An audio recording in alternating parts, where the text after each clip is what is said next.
A new season is upon us in Marvel's Snap, and it is the season of the Phoenix. Now, there's been two key questions that have been asked of me over and over and over again tonight. We're into like the wee hours of the night here in Canada. It is super late. We've been playing non-stop Phoenix Force games, and there's been two questions. One, is Phoenix Force worth buying? Is it any good? And question number two is, are the Spotlight caches out this season? So, first of all, Spotlight caches. This is something that I've been asked over and over again all night. Spotlight caches will be coming out potentially later on in this month in a patch. It didn't release with the season rollover, okay? So that's something worth noting. We're still waiting for those Spotlight caches, and once they actually announce them, trust me, you'll know there's going to be a completely different UI. You're going to know which cards are in each caches each week, so no, they're not out yet. Hopefully by mid-July, but they might have to push it back. Who knows, right? We're aiming for mid-July, is from what I understand. Phoenix Force itself, though, okay? Phoenix Force itself is actually a pretty interesting card. Its utility, in my experience thus far, has been like, it feels like I'm forcing it into a lot of decks right now. It's like, it doesn't need to be in any of these decks I'm playing it. That's kind of what it feels like right now. Like, it doesn't need to be in the decks I'm playing with, but it's a 5/6 that revives a destroyed card and merges with it, which is key because when you merge with it, like, it becomes targetable, something like a Taskmaster or a Ghost Spider. Like, so there are some really interesting combinations. You can target that card again, and it can move each turn, which is extremely important, okay? Now, I'm going to show you a couple of the decks that I've been playing with. I do have some gameplay examples that I'll show you later on from our highlights in the testing we had done. But before that, I will say that the Season Pass this particular month does seem, I mean, it's exactly the same. Same amount of boosters, same amount of, mystery variants, stuff like that. I do think the art is really good. I think they did a really good job with the art. I think this card back is absolutely incredible. I think they did an amazing job on it. But it's exactly what you expect. I was hoping that some of the newly announced premium mystery variants were going to make it into the Battle Pass. The ones that don't and cannot include pixels.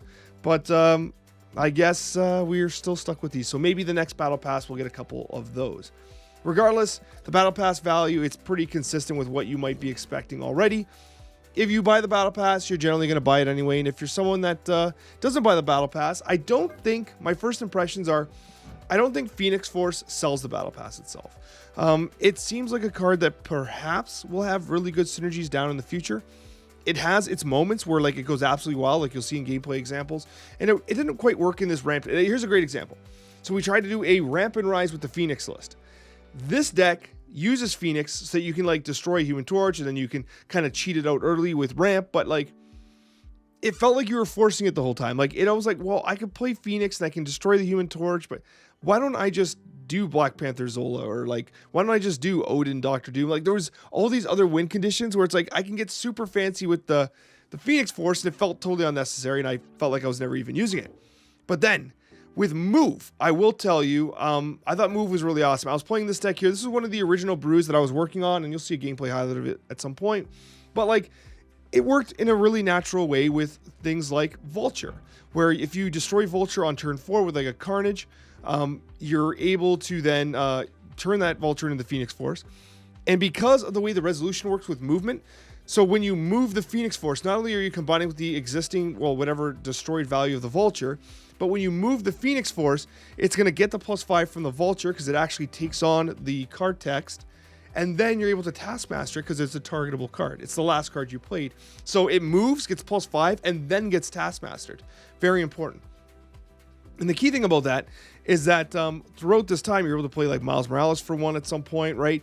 You do have the opportunity to play Heimdall and have it reproc again, so you can move, get +5, then Heimdall pushes it in another direction for another +5. So many different things you can do. This was a deck that I thought Taskmaster was going to be really good. I do think that ultimately, you're hearing it here first, that I do think Taskmaster with Phoenix Force is going to be one of the top synergies. I really do. But again, it still felt kind of forced. It felt like I was playing a move deck with an additional synergy that I didn't really even need. I was kind of forcing it in, and when it worked, it worked. And then you had Rise and Move with the Phoenix. This was with Multiple Man, Dagger, Venom to destroy with Carnage. And again, it was it's a move deck that works, but you're forcing it a bit. You're forcing these destroy mechanics, and it works, right? But it's not natural. It doesn't feel consistent. There's going to be some good decks out there with it, but it doesn't feel like it's necessary so far. Like, I haven't found that like smoking gun type of like, it has to be in this deck so far, but it's also only the first night, right? So these are first impressions. My first impressions are that it feels like a more skippable card in the season passes. I don't think it's going to be meta defining, and if I eat my words, and that's totally fine. I like to be wrong, but it probably is like, it's not going to do what Zabu did. It's not going to do what Silver Surfer did. It's not going to do what Hitmonkey did. But I do think it's a fascinating card. It is cool. It's a cool card, and again, it's only the first night, and there's going to be opportunities to make a new broken deck with this list, I'm sure. It definitely has potential. It definitely feels like it has potential to be completely wild. All these decks are very experimental. Like, don't try and take them to Infinite or Infinity Conquest or anything. Not that you can already, but you're going to see in these gameplay highlights some examples of how Phoenix Force is played. I do think the card is cool. I do think it's fun, but I did feel like I was forcing it in these decks. Like, I didn't really need this card. Like, I really didn't need to play these move decks like this. I really didn't need to play this ramp deck like this, but I do think it has potential, and over time, we'll start to see it. Anyways, guys, if you'd like to support the series, press the like button. I really appreciate it.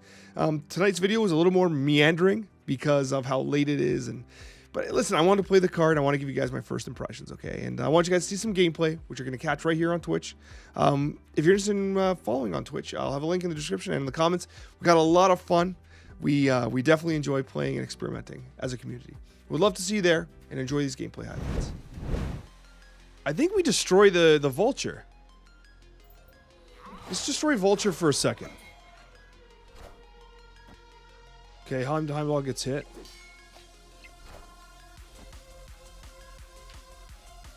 Imagine playing a meta bounce list on the night a new card comes out. Bruh.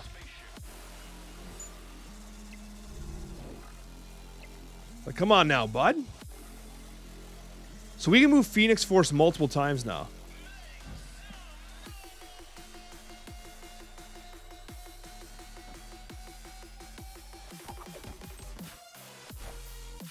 Let's hope he doesn't play Piggy. Hold your Piggy. He held Piggy.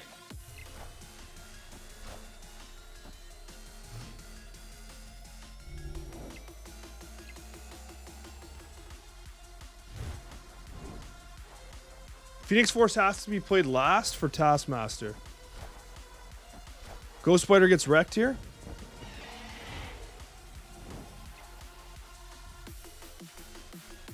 Vulture's burning. Here's Piggy. How dare you? There's the Piggy. Give me that sweet Taskmaster, please. Taskmaster, please. Oh my god. The only hope we really have is to move this. Let's do this, whatever.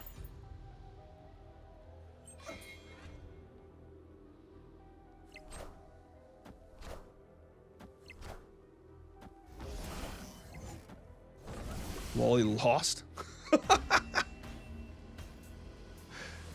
It works.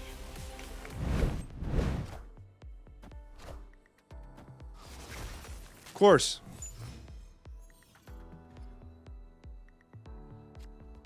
I think we play with a 50-50.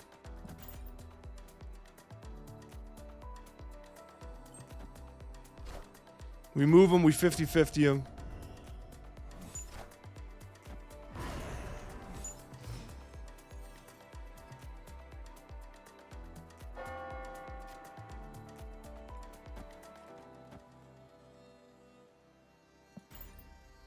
We roll the dice.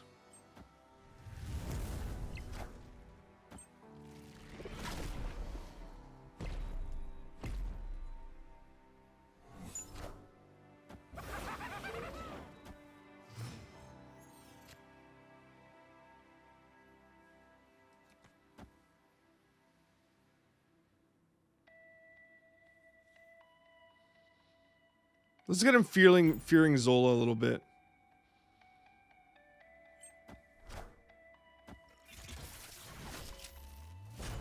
Yeah, we're really not banking on a lot of power at all.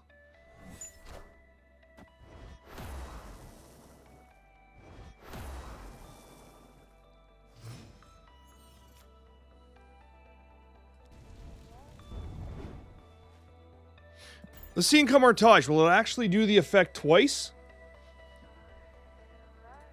Could it potentially pull... It should only pull one card. But let's see if it can potentially pull two. I don't know. We haven't seen this yet.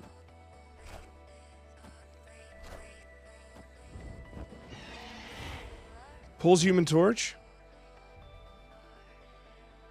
The effect only happens once. So we got Human Torch.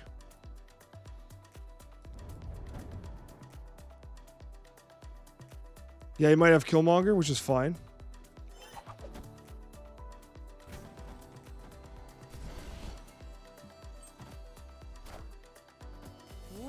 Storms Camartage. Definitely a gamer choice. Sentinel, so no Killmonger. Alright, I think this might be a bot, guys. Either way, we're getting the dub. That's some bot behavior. Either way, I like how this played out.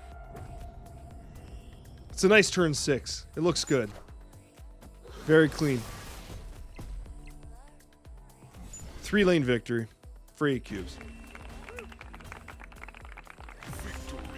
We got the Kunlun, which is kind of nice. Probably should have snapped Kunlun here, but... Oh!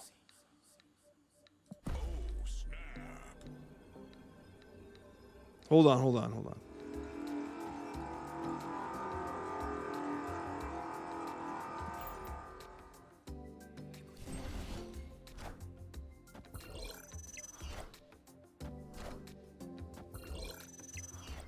The demon's pretty big.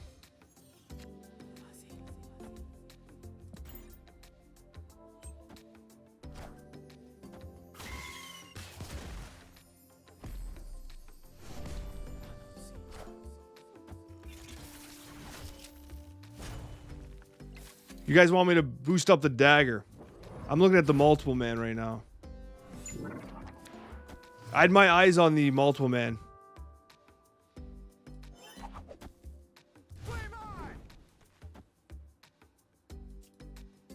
There's so many different variations of how you can play move. It's just like, it's incredible if you think about it. Oh, no. Damn you, Yondu.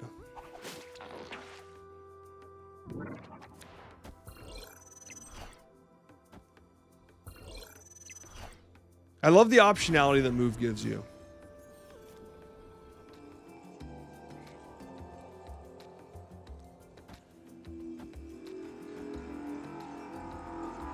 I don't love it, but this looks about right.